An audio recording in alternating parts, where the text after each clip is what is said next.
ఓం శ్రీమాత్రే నమః. అందరికీ నమస్కారం. నా పేరు మురళీధర శర్మ. నేను హైదరాబాద్ మణికొండ పుప్పాలగూడ ప్రాంతంలో ఉన్నటువంటి గోల్డెన్ టెంపుల్ వద్ద నివాసం ఉంటుంటాను.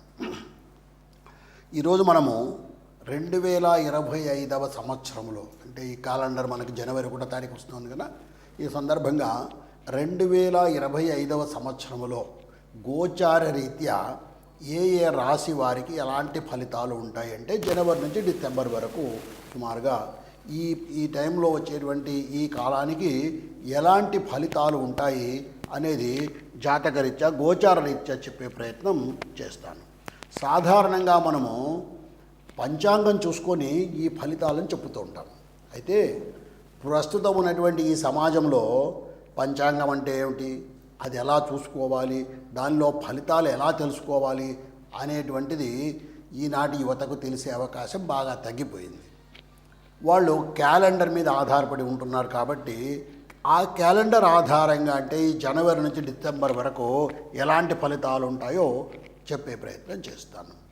మనం ఈ జనవరి 1వ తారీఖును, అంటే 1/1/2025 అనేటువంటి ఈ తారీఖును మనము మన హిందూ క్యాలెండర్ అంటే పంచాంగంతో సరిచూసినట్టయితే పుష్యమాసంలో పుష్యశుద్ధ విధియ నాడు బుధవారం నాడు ఈ 1వ తారీఖు వస్తుంది. అంటే పుష్యమాసంలో శుక్లపక్షంలో విధియ నాడు బుధవారం నాడు ఈ 1వ తారీఖు జనవరి 1వ తారీఖు వస్తుంది. ఆ రోజు ఉత్తరాషాఢ నక్షత్రం ఉంది. ఆ విధంగా ఆ తిథి నాడు వస్తుంది. ఈ 25 అనేటువంటి ఇది చూసినట్టయితే మనము క్రోధినామ సంవత్సరంలో కొంతకాలము, విశ్వావసునామ సంవత్సరంలో కొంతకాలము, 2 తెలుగు సంవత్సరాలతో కలుసుకొని ఉంటుంది. ఈ జనవరి 1వ తారీఖు నాడు, జనవరి 1, 2025 నాడు కాస్త గ్రహస్థితి ఏ విధంగా ఉందో కూడా మనం తెలుసుకునే ప్రయత్నం చేద్దాం. దానివల్ల మనకు అసలు మనం గోచారం ఎలా తెలుసుకోవాలన్నది అర్థమవుతుంది. లగ్నము ధనుర్లగ్నములో ఆనాడు సూర్యోదయం అవుతోంది. అంటే రవి ధనుర్లగ్నంలో అగ్ని రాశిలో ఉంటున్నారు ఆయన. ఆ తర్వాత రవి చెప్పాను కదా, రవి కూడా ధనుస్సులోనే ఉన్నాడు. చంద్రుడు మకర లగ్నంలో ఉన్నాడు. కుజుడు వక్రస్థితిలో కర్కాటక రాశిలో ఉన్నాడు. బుధుడు వృశ్చిక రాశిలో, గురువు వృషభ రాశిలో, శుక్రుడు కుంభరాశిలో, శని కూడా కుంభరాశిలోనే స్వక్షేత్రంలో ఉన్నాడు. రాహువు మీనరాశిలో, అలాగే కేతువు కన్యారాశిలో ఉన్నాడు. ఈ విధంగా 2025 జనవరి 1 నాడు గ్రహస్థితి ఉంటుంది. సూర్యోదయం అవుతున్నటువంటిది ధనుర్లగ్నంలో అవుతుంది. ధనుర్లగ్నము శుభలగ్నము కాబట్టి 2025 సంవత్సరం కూడా శుభంగా ఉంటుందని ఆశిద్దాము. అయితే మనము గోచార ఫలాలు తెలుసుకునేటప్పుడు మనకి నవగ్రహాలు ఉన్నప్పటికీ కూడా, అంటే 9 గ్రహాలు ఉన్నప్పటికీ కూడా గురు, శని, రాహు, కేతు అనేటువంటి ఈ 4 గ్రహాల యొక్క ప్రభావాన్నే మనము ఎక్కువగా తీసుకొని ఈ గోచారాన్ని పరిశీలిస్తుంటాము. ఎందువల్లంటే మిగిలిన గ్రహాలు కొన్ని నెల రోజులకే మారిపోతాయి, కొన్ని 45 రోజులకు మారిపోతాయి. అలాగే చంద్రుడైతే 2.5 రోజుకే ఒక రాశి నుంచి ఇంకొక రాశికి మారిపోతుంటాడు. కాబట్టి ఆ ఫలితాలు మన మీద అంత ఎక్కువ ప్రభావం చూపి ఎక్కువ కాలం ఉండేటువంటివి గురు, శని, రాహు, కేతువులు అనేటువంటి ఈ 4 గ్రహాలు మనకి ఎక్కువగా ఫలితాలను ఇస్తుంటాయి. ఇప్పుడు అలాగే గురువు అనేటువంటి ఈ గ్రహము 2, 5, 7, 9, 11 స్థానాల్లో ఉన్నప్పుడు శుభ ఫలితాలను ఇస్తాడు. అలాగే శని 3, 6, 11 స్థానాల్లో ఉన్నప్పుడు శుభ ఫలితాన్ని ఇస్తాడు. ఇంకొక ముఖ్యమైన విషయము, శని 12, 1, 2 స్థానాల్లో ఉన్నప్పుడు, అంటే మీ రాశి నుంచి 12వ స్థానము, 1వ స్థానం, 2వ స్థానంలో ఉన్నప్పుడు 7.5 సంవత్సరాలు ఏలునాటి శని అని చెప్పి కాస్త దుష్ఫలితాలను ఇవ్వటము. అలాగే 4వ ఇంట్లో ఉన్నప్పుడు అర్ధాష్టమ శని అని చెప్పి దుష్ఫలితాలను ఇవ్వటము. 8వ ఇంట్లో ఉన్నప్పుడు అష్టమ శని అనే దుష్ఫలితాలను ఇవ్వటము. అంటే మనకు ఉన్నటువంటి ఈ 12 స్థానాల్లో కేవలం 3, 6, 11 స్థానాల్లో ఉన్నప్పుడు మాత్రమే శని శుభ ఫలితాలను ఇస్తుంటాడు. అలాగే రాహుకేతువులు కూడా 3, 6, 10, 11 స్థానాల్లో ఉన్నప్పుడు మాత్రమే శుభ ఫలితాలను ఇస్తారు.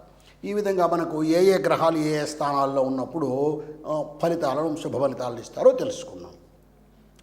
అలాగే ఇప్పుడు ఈ గురువు శని రాహు కేతు అనేటువంటి వాటిలో వేటిని ప్రభావం చేస్తారో మన జీవితంలో అన్నది తెలుసుకుంటే, గురువు చదువు, ధనము, జ్ఞానము, వివాహము, భక్తి, సంపద, సంతానము ఇలాంటి వాటిని గురువు ప్రభావితం చేస్తాడు.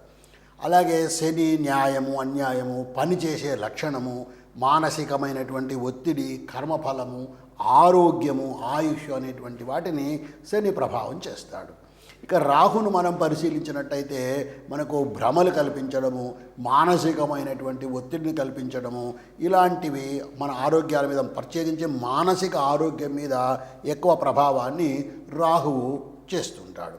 అలాగే కేతువు మన జ్ఞానాన్ని, మేధస్సును, భక్తి మార్గాన్ని కూడా కేతువు ప్రోత్సహిస్తూ ఉంటాడు, కేతువు సరిచూస్తూ ఉంటాడు. ఈ విధంగా ఒక్కొక్క గ్రహము కొన్ని కారకత్వాలను కలిగి పనిచేస్తూ ఉంటుంది. ఇక మనము గోచార రీత్యా అన్నాం కదా, నేను మీకు కాసేపు ముందు ఏ స్థానాల్లో ఏ గ్రహాలు ఉన్నాయని చెప్పాను కదా. అయితే ఈ గ్రహాలు కాస్త మారుతూ ఉంటాయని కూడా చెప్పాను. ఉదాహరణకు గురువు 14 మే నాడు వృషభ రాశి నుంచి మిథున రాశికి మారుతాడు. అలాగే శని 23 మార్చి 2026 నాడు కుంభం నుంచి మీనరాశికి వెళ్తాడు. ఇక రాహువు మే 20వ తారీఖున మీనం నుంచి కుంభానికి వస్తాడు. వీళ్ళు వక్ర గ్రహాలు, రాహుకేతువులు వక్ర స్థితిలో ప్రయాణం చేస్తూ ఉంటారు. ఈ విధంగా రాహువు 20 మే నాడు మీనం నుంచి కుంభరాశికి వస్తాడు. ఇక కేతువు కూడా అదే 20 మే నాడు కన్యా రాశి నుంచి సింహరాశికి ఆ రోజు వక్ర స్థితిలో ప్రయాణం చేస్తాడు. ఈ విధంగా ఈ గ్రహాలు స్థిరంగా ఒకే రాశిలో శాశ్వతంగా ఉండవు. ఆ గ్రహాలకు చలనం ఉంటుంది. ఆ గ్రహాలు ఇందాక చెప్పినట్టుగా చంద్రుడు 2.5 రోజుకు, కుజుడు 45 రోజులకు ఇలాగా మారిపోతూ ఉంటారు. శని 2.5 సంవత్సరాలకు ఒక్కొక్క రాశిని ఇలా మారుతూ ఉంటారు. ఈ మారేటప్పుడు కూడా ఒక రాశి నుంచి ఒక రాశికి మారినప్పుడు మన జన్మరాశి నుంచి వాటి యొక్క స్థానం మారుతుంది కాబట్టి వాటి ఫలితాల్లో కూడా మార్పులు వస్తుంటాయి. ఈ విధంగా ఇప్పుడు మనము ఏ రాశి వారికి ఎలాంటి ఫలితాలు ఉన్నాయో తెలుసుకునే ప్రయత్నము చేద్దాం. ఇప్పుడు మనము వృషభ రాశి వారికి గోచార రీత్యా 2025వ సంవత్సరంలో, అంటే ఈ క్యాలెండర్ ఇయర్లో ఎలాంటి ఫలితాలు ఉంటాయో తెలుసుకునే ప్రయత్నం చేద్దాం. అయితే మనం ఇందాక చెప్పుకున్నట్టుగా ఈ గ్రహాలన్నీ కూడా స్థిరంగా ఉండవు, ఎక్కువ కాలం మనల్ని ప్రభావితం చేయవు. గురు శని రాహు కేతు గ్రహాలు మాత్రము కొంచెం ఎక్కువ కాలం మనల్ని ప్రభావితం చేస్తూ ఉంటాయి. కాబట్టి గోచార రీత్యా ఈ గురు శని రాహు కేతువుల యొక్క ప్రభావము ఈ వృషభ రాశి వారి మీద ఎలా ఉండబోతుందో మనం తెలుసుకునే ప్రయత్నం చేద్దాం. గురువు వృషభ రాశిలోనే ఉన్నాడు. అంటే ఏదైతే జన్మ రాశి ఉందో వృషభ రాశి, ఆ రాశిలోనే గురువు ఉన్నాడు. గురువు శుభగ్రహము. ఈయన విద్యకు, ధనానికి, ఇలాంటి వాటన్నిటికీ కూడా ముఖ్యమైనటువంటి కారక గ్రహము. అందువల్ల వీళ్ళ ఆర్థిక పరిస్థితి కొద్దిగా మెరుగ్గా ఉండే అవకాశమే ఉంది. వీళ్ళు ఏదైనా గతంలో చేసినటువంటి అప్పులు ఏవైనా ఉంటే కూడా వాటిని తిరిగి చెల్లించే అవకాశం కూడా వీళ్ళకు ఉంటుంది. అలాగే కుటుంబ సమస్యలు కూడా, గతంలో ఏమైనా కుటుంబ సమస్యలు ఉంటే అవి గురువు యొక్క ప్రభావం వల్ల తీరే అవకాశం ఉంటుంది. అలాగే వివాహ ప్రయత్నాలకు కూడా ఇది తప్పకుండా మంచి సమయము ఈ వృషభ రాశి వాళ్లకు. వృషభ రాశిలోనే గురువు ఉన్నాడు. అట్లా ఉన్నటువంటి శుభగ్రహమైనటువంటి ఈ గురువు 14 మే 2025 నాడు ఈ గ్రహము వృషభ రాశి నుంచి మిథున రాశిలోకి, అంటే 2వ ఇంట్లోకి, ధన కుటుంబ స్థానంలోకి వస్తున్నాడు. కాబట్టి ఇంకా కొంచెం మంచి ఫలితాలను కూడా ఈ గ్రహము ఇచ్చేటువంటి అవకాశం ఉంది. ఈ సమయంలో వృత్తిలో కాస్త అభివృద్ధి రావటము, ఆధ్యాత్మిక విషయమైనటువంటి ఆలోచనలు చేయటము, ఇలాంటివన్నీ కూడా ఈ వృషభ రాశి వారికి జరిగే అవకాశం ఉంటుంది. అయితే ధన కుటుంబ స్థానంలో ఇది మిథున రాశిలో ఇక్కడ ఈయన ఉన్నటువంటి ఈ గ్రహం వల్ల కాస్త చిన్న ఆర్థిక ఇబ్బందులు కూడా రావచ్చు. కారకో భావే భావనాశ అని చెప్పి గురువు ధనకారకుడైనటువంటి గురువు ధనస్థానంలో ఉండడం వల్ల కాస్త చిన్న ఇబ్బందులు కూడా వచ్చేటువంటి అవకాశం ఉంది. అయితే దీనికి వీళ్ళు ఒక చిన్న మంత్రాన్ని ప్రతిరోజు పఠించుకుంటూ ఉన్నట్టయితే ఓం బృం బృహస్పతయే నమః అనేటువంటి ఈ మంత్రాన్ని కనుక పఠిస్తూ ఉన్నట్టయితే ఈ చిన్న చిన్న ఆర్థిక ఇబ్బందులు ఏవైతే మనం అనుకున్నామో ఆ ఆర్థిక ఇబ్బందులు కాస్త తొలగిపోయే అవకాశము ఈ వృషభ రాశి వారికి ఉంటుంది. ఇది గురువు యొక్క ప్రభావం వల్ల జరిగేటువంటి పరిస్థితి. ఇక శనిని మనం పరిశీలించినట్టయితే శని స్వక్షేత్రంలోనే కుంభరాశిలోనే ఉన్నాడు. ఆయన ఇది రాజ్యస్థానం 10వ స్థానంలో, అంటే వృత్తి ఉద్యోగ స్థానంలో శని స్వక్షేత్రంలో ఈ వృషభ రాశి వాళ్లకు ఉన్నాడు. ఎప్పుడైతే ఈ వృషభ రాశి వాళ్లకు శని వృత్తి ఉద్యోగ స్థానంలో ఉన్నాడో కాస్త శని నిదానంగా ఫలితాలను చేరుండి తన సొంత ఇంట్లో ఉన్నా కూడా శని మందగమనం కలిగిన వాడు. ఈయన ఏం చేస్తాడు, కాస్త నెమ్మదిగా ప్రయాణం చేసేటువంటి గ్రహం 2.5 సంవత్సరాలు ఉంటాడు ఒక్కొక్క రాశిలో. ఇలాంటి ఈ గ్రహం ఏమవుతుంది, అందువల్ల చేసేటువంటి పనులు జరుగుతూ ఉంటాయి కానీ చాలా నెమ్మదిగా మందకోడిగా సాగుతూ ఉంటాయి. దీనివల్ల మానసిక ఒత్తిడి పెరిగేటువంటి అవకాశం కూడా ఈ జాతకులకు, ఈ వృషభ రాశి వారికి ఉండే అవకాశం ఉంది. అయితే ఇది ఎక్కువ కాలం ఉండేటువంటి పరిస్థితి లేదు.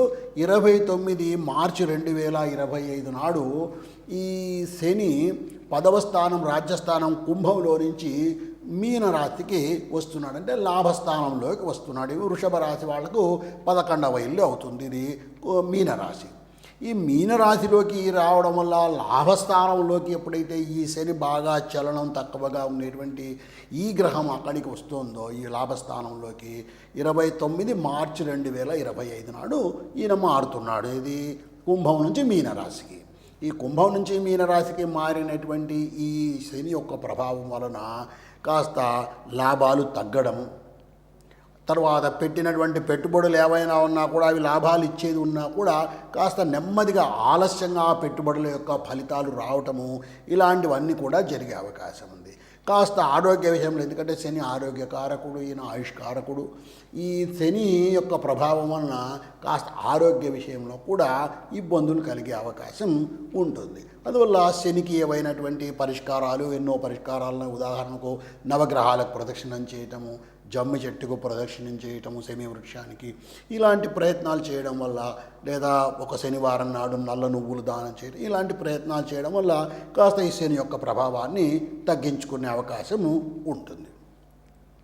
ఇక రాహు, ఈ రాహువు కూడా మీనంలోనే ఉన్నాడు. ఏదైతే లాభస్థానం అని చెప్పి మనం ఇంతసేపు చెప్పుకున్నామో అక్కడే ఈ రాహుగ్రహం కూడా ఉంది. అంటే అక్కడ ఉన్న చోట ఇప్పుడు శనికి తోడుగా రాహువు, లేదా రాహువుకు తోడుగా శని, ఇద్దరు ఉండే అవకాశము 29 మార్చి 2025 నుంచి ఉంటుంది.